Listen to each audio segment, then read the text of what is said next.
anniversaire de l'armistice du 11 novembre 1918 qui mettait fin à la pire tragédie de l'époque moderne.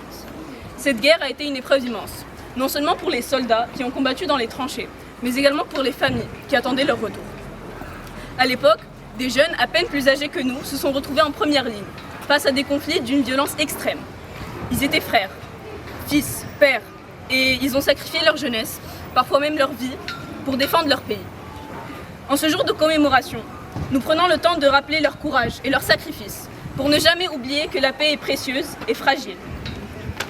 Nous, jeunes collégiens, avons le devoir de préserver cette mémoire, d'apprendre de ces événements et de comprendre à quel point l'histoire peut nous enseigner des leçons essentielles pour l'avenir. Merci.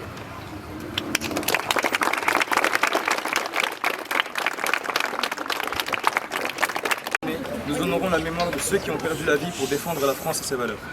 Nous rendons hommage à leur courage et leur détermination. Commémorer la fin de la guerre, c'est se souvenir de la froideur des chiffres de tués, de blessés, de veuves et d'orphelins.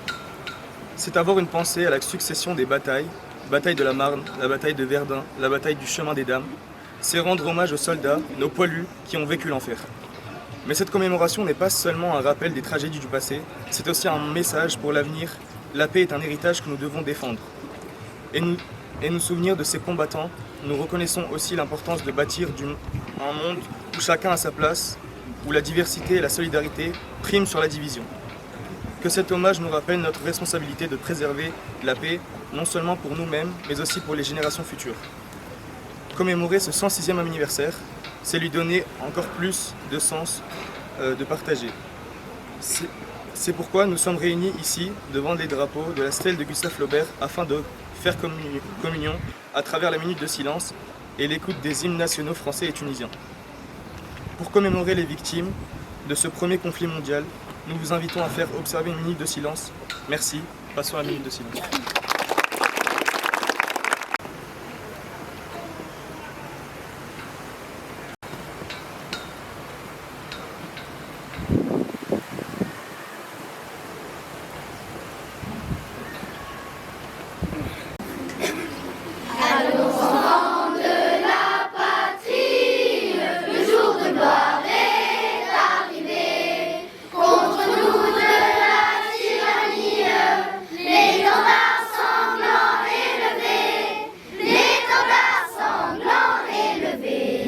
Entendez-vous